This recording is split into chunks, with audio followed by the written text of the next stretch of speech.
So, as you may have already heard, there was an American Airlines flight that crashed into a U.S. military helicopter. I believe it was like a Black Hawk or something, and it caused the death of 67 people in what has been referred to as the deadliest U.S. air disaster since 9/11. And this whole story, there's a lot to be said on it, but we're just going to kind of keep to what's really been going on around this, what the possible cause of it. But we're going to start off with this article right here from the Associated Press, and we're just going to read off this article right here.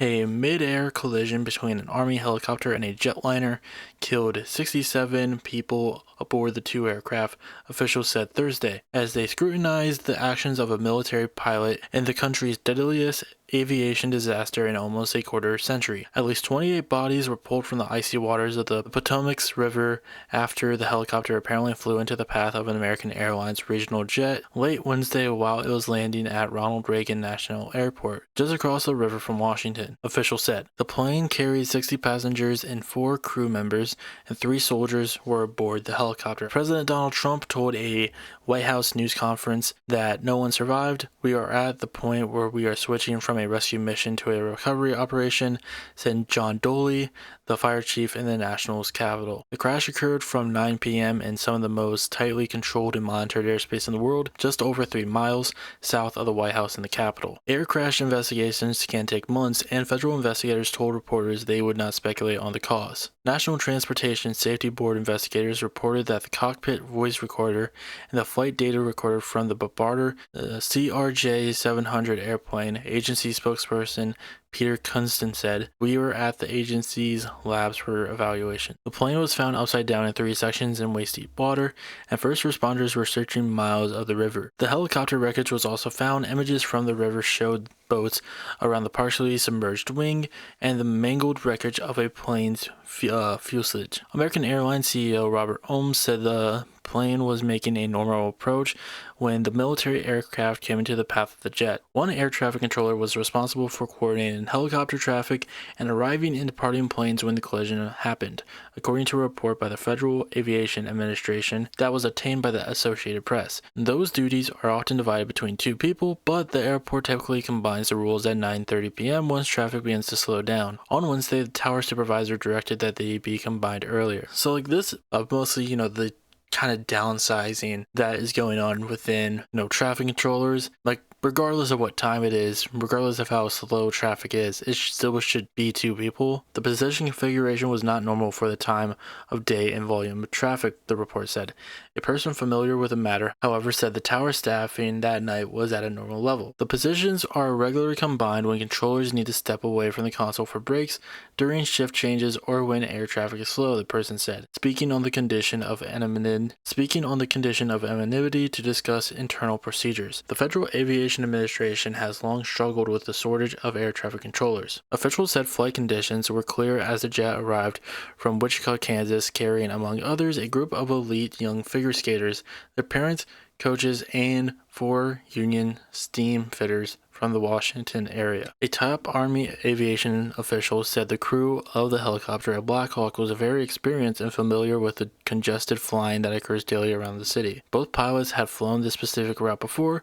At night, this wasn't something new to either one of them. The helicopter's maximum altitude at the time was 200 feet. It was not immediately cleared when it exceeded that limit, but Defense Secretary Pete Hegseth said altitude seemed to be a factor in the collision. Trump opened the news conference with a moment of silence honoring the crash of the victims, calling it an hour of anguish for the country. But he spent most of the time casting political blame, lashing out at former President Joe Biden's administration and diversity efforts at the FAA, saying they had led to slipping standards, even as he acknowledged that the cause of the crash was unknown. Without evidence, Trump blamed air traffic controllers, helicopter pilots, and Democratic policy at federal agencies. He claimed that the FAA was actively recruiting workers who suffer severe intellectual disabilities, psychiatric problems, and other mental and physical conditions under a diversity and inclusion hiring initiative. Inside Reagan National, the mood was somber Thursday as standard passengers waited for flights to resume, sidestepping camera crews and staring out the windows at the Potomac, where recovery efforts were barely visible in the distance. In order to talk about this in a sense, we also need to talk about Elon Musk's little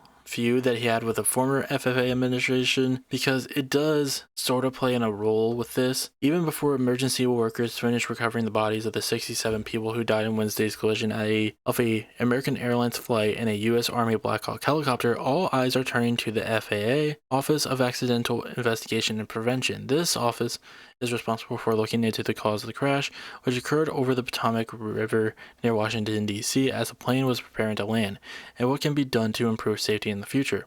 There's one problem though. While that office may be ready to go to work, the FAA itself is not fully on the job. That's because it's without an administrator. Michael Whittaker, who had led the administration since October 2023, stepped down earlier this month, announcing in a December 12th email to his staff that he would be leaving the post effective January 20th, the day President Donald Trump took office. The leadership page of the FAA website lists both the administrator and deputy administrator's job as vacant. Serving as the administrator of FAA with this incredible team has been the honor of my lifetime, Whittaker wrote. This has been the best and most challenging job of my career. The FAA employees will have to take Whittaker's word when it's indeed been the best job he's ever had, but it's a matter of public record that it's been an exceedingly challenging one since a dust-up last September with SpaceX boss and presidential pal Elon Musk led to Musk taking to X and calling for Whittaker to quit his post. He needs to resign, Musk posted flatly on September 25, 2024, over a picture of Whittaker. This post came just over a week after Musk blamed the FAA for nothing short of stifling his dreams of the human race as a whole. The fundamental problem, he posted on September 17th, is that humanity will never be confined to Earth unless there is a radical reform of the FF. Jesus Christ. How about instead of trying to colonize Mars, you just try to fix the problems that we have here? Like, people always say oh, Elon Musk, he's gonna colonize Mars. If Elon Musk has the technology to turn a environment that's as hostile to human civilization as Mars into a livable area, why doesn't he just do that here? The Musk-Whittaker feud goes back to 2 SpaceX launches in the summer of 2023 before Whittaker had even taken over at the FAA. In a September 17, 2024 post on its website, the FAA said that in June 2023, SpaceX used a launch control room for an uncrewed satellite mission that had not been approved by the administration. It also failed to conduct a required and routine safety poll of flight controllers before the launch. The FAA proposed fines of $175,000 for each of these violations. The next month, the administration charged SpaceX to use rocket fuel from a rocket propellant farm that had not been FAA approved. That violation resulted in a $2,803,009 penalty. The company was given 30 days to appeal the fines, which totaled $633,009. A weird number. Why does it need to be 9? Safety drives everything we do at the FAA, including a legal responsibility for the safety oversight of companies with commercial space transportation license. And here's the thing, you can't blame them for being harsh on SpaceX, because SpaceX literally has resulted in flights being diverted. Mostly because of rocket debris that's landing on the ground that could impact flights. They're literally just trying to stop SpaceX from being destructive to everybody else, just inconveniencing people, because Elon Musk is just a little child who just wants to play with his rockets. But yeah, this is a big reason. I wouldn't be surprised if the guy that you had a big beef with, because he just won't accept the fact that he needs to play by the rules, is now the president, the president's buddy who has a lot of motion. But it seems like they're not going through that route. They're not looking internally, being what's the problem that caused this, how can we fix it.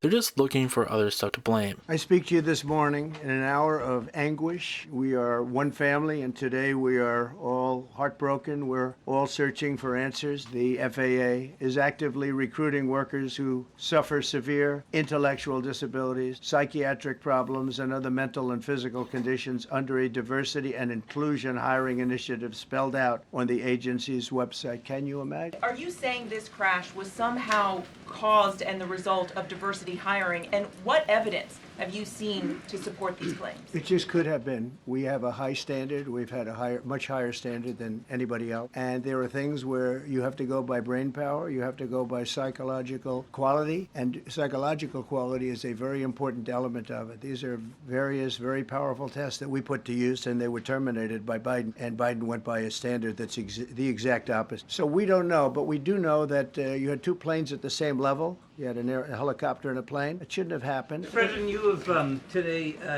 blamed the diversity elements, but then told us that you weren't sure that the controllers made any mistake, then said perhaps the helicopter pilots were the ones who made the mistake. It's all under investigation. I understand that. That's why I'm trying to figure out how you can come to the conclusion right now that diversity had something to do with this crash. Because I have common sense, okay? Oh my god. It's because I have common sense. Everybody knows that black people can't fly.